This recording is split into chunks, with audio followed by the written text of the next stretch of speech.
Okay, hello there, I'm Dennis. Welcome to the channel.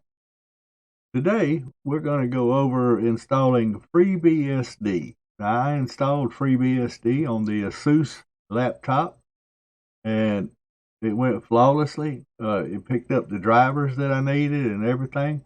I wanted to check the installation to find out if anything had changed from the last time I looked at it, which was over a year ago, of actually installing it. Now, I've been using FreeBSD for a couple of years now, so I just wanted to see if there was any difference in the installation.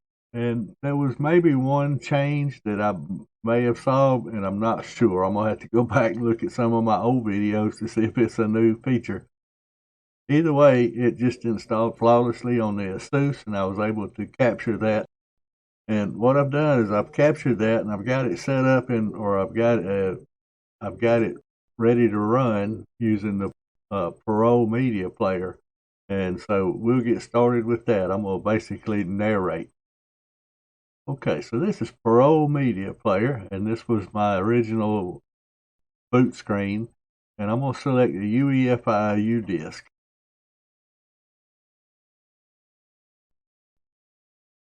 I'm going to skip forward quite a bit in this. The whole thing took about 35 minutes or so, but we'll see if we can get it a little faster.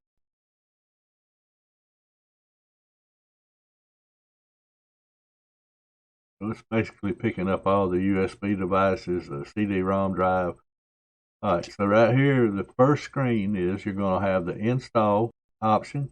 You can go into a shell or the live CD. Now, the live CD is not like your typical live session of a Linux distribution. Both of them basically are terminals. So I'm going to go ahead and hit install, and I'm going to select my default key map, which is set to English US to start with. If yours is not, scroll down until you find it. It's asking for a host name for the machine. And here I'm going to install some extra packages, port and the SRC, the system source tree. And I like having those. I'm going to use the guided root on ZFS. And this is going to be the name of the ZF pool. Now, I think this may be different here. I'm not sure, but this right here seems to be different. All right. Now, again, the swap size is very low, 2 gigabytes, and I'm going to change that. So I'm going to use the arrow key and arrow down the swap and press enter. And then I'm going to arrow over the G and take the 2 out and give it 18. So this laptop has 12 gigabytes of RAM. 1.5 of that would be 18. It could probably go to 20. All right, we're going to select our disk. It's warning you one more time that disk will be destroyed. And I'm going to do some skipping right here.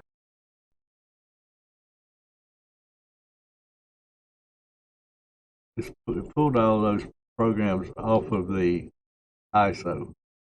The ISO is over 4 gigs.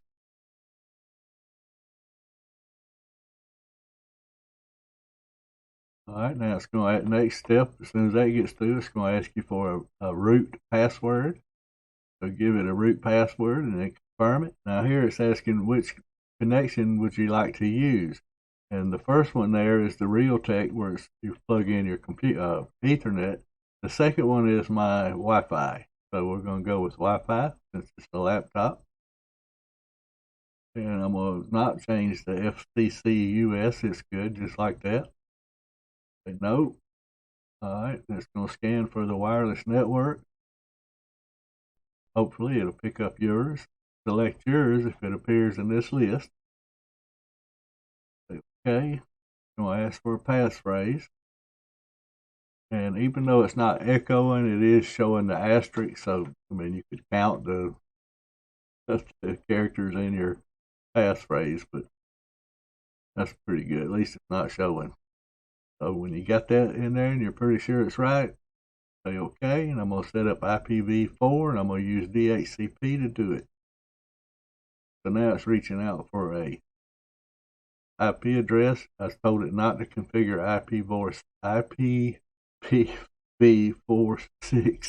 not 4. All right, so I'm going to select no on use of PC time, and I'm going to select North and South America, and then my country, which down at the bottom will be United States. That's the one I'm living in. That's number 49 there. Get your country, press enter, and now your time zone. I'm going to select number 11, which is central most areas.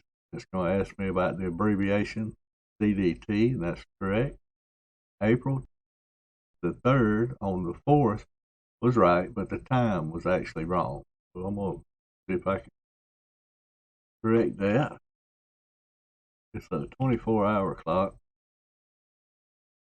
Took me a minute to figure out how to get it right, but once I got it right, you just hit set time and it set it from there. So it was 1:36 in the afternoon. All right. That's right, set time. All right. Now I'm going to select some extra services here. Mouse D, even though I believe that's outdated. Mouse D, NTP date, and NTPD, synchronized system and network time, as well as network protocols. Here you got a lot of hardening options you can install if you want. I normally do the disable to send mail, but it's really up to you how hardened you want your system to be. And if you're doing this, read these processes and look them up, see what they do. Okay, so we're going to add a user, and I'm going to skip past this. I actually messed this up, believe it or not. I put myself in the no group, and I didn't pay a bit of attention. And I found that out on the reboot. We'll find that out and fix it. So let's get past this. Add another user, no. All right, so here we can install the handbook, and I recommend you do that for two reasons. One, you'll have the documentation, but as you can see at the bottom of your screen, it's going to update the PKG package manager. It just did that, installing PKG 1.19.0. Okay, now we're going to get the PDF, which is really nice to have on your computer, readily accessible.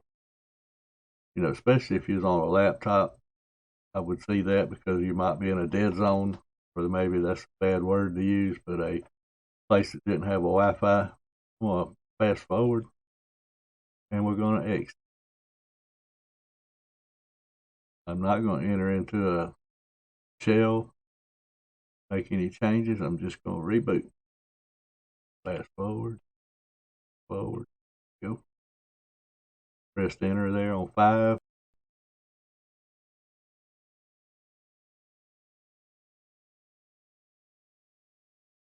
Just recognizing all the hardware on the computer itself, the CPU, the hard drive, the network card, USB connections, all that. Setting the date. We told it to set the date during the installation. I wonder if I can skip on past. Here I'm going to realize that I don't have a user. It says login incorrect. Even though I knew better, I tried it again. It said nope. I'm going to sign in as a super user.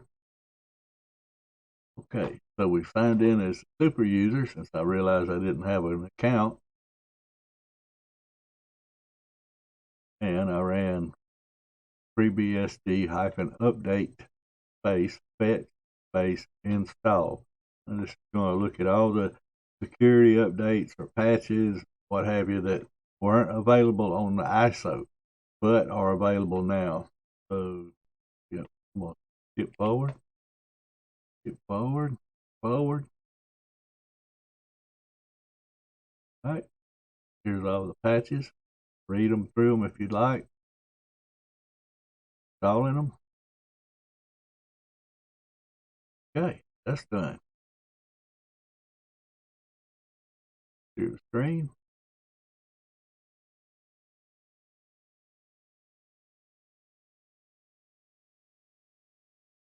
So I'm running this root. So let's go PKG update, PKG upgrade. Make sure everything is up to date. Now again, there's no such user, so I finally put it together, and I misspelled add user, and so I thought that was wrong, so I tried it the opposite way since I'm dyslexic. That didn't work. Then I realized that I just misspelled the first time. So let's add a user.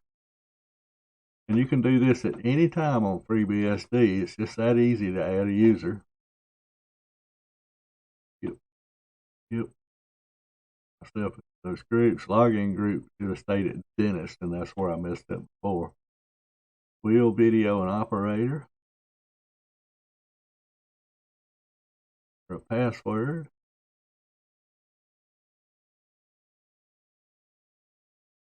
Again, press enter. We're not going to lock it out, and I always type in no just to make sure.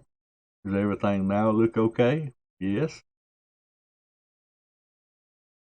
Right. Successfully added dentist, so we do not want to add another user. So let's clear that screen. I believe we're going to get some software now. KG install. Yeah, a bunch of stuff. Skip forward. So pause the video.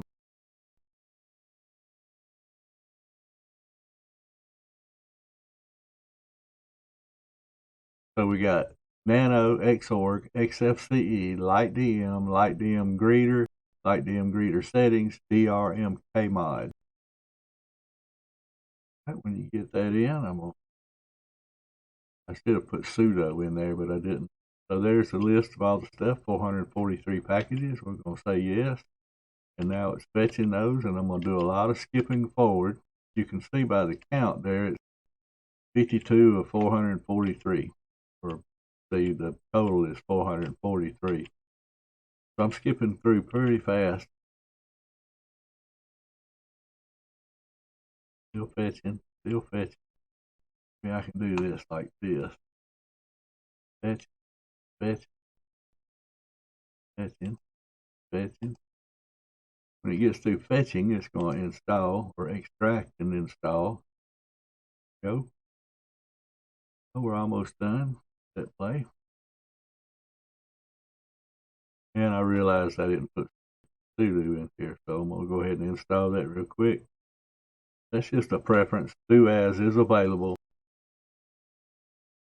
but I prefer sudo. That's basically what I cut my teeth on.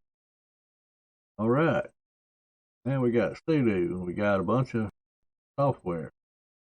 So let's edit the xfce4.com. I'm still signed in as root, so don't have to put sudo. Down at the bottom of here, we're going to add, fast forward, but we're going to add HALD, H-A-L-D, enable yes, dbus, enable yes, lightdm, enable yes, and KLD underscore LIS supposed to be T. I do catch that mistake here. Yes. All right, now Control O to write it out, enter to confirm, Control X to exit. Right, now that's our rc.conf file. Clear the screen. Now we need to edit, or actually create and edit .xedit.rc. And here we're going to type in exec space start xfce, one word. Control O to write it out.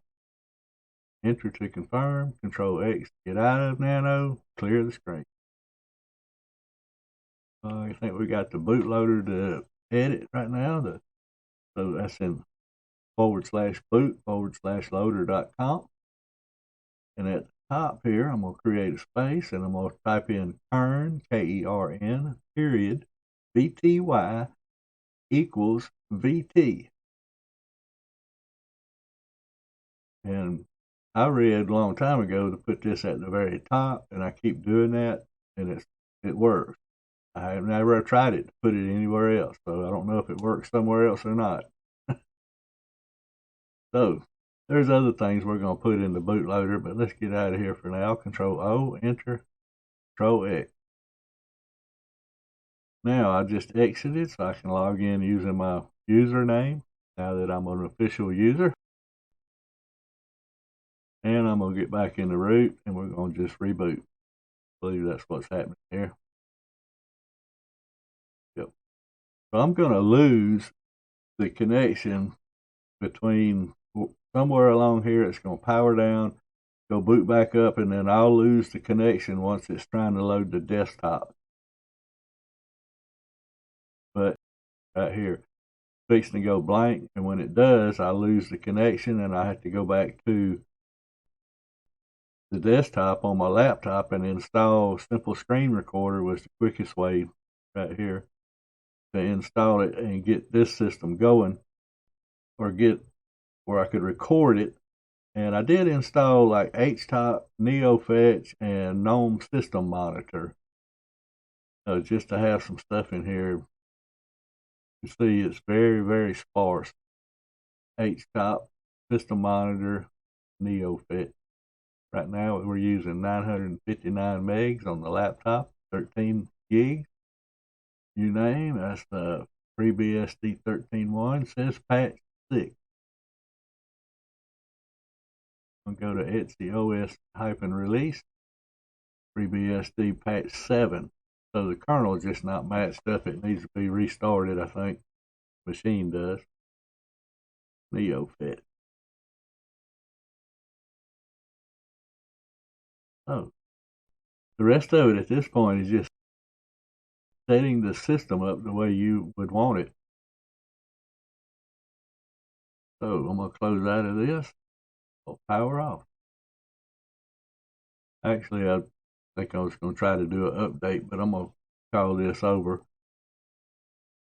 Here's your command you could run: sudo pkg update, sudo FreeBSD-update fetch install, and then sudo pkg upgrade. That'll go through and basically install any update patches, what have you. But I told it when it was through to run htop. I'm trying to move it with my mouse like that.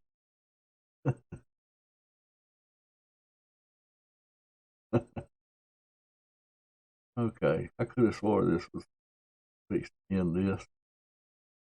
I'll skip forward here. Skip forward again.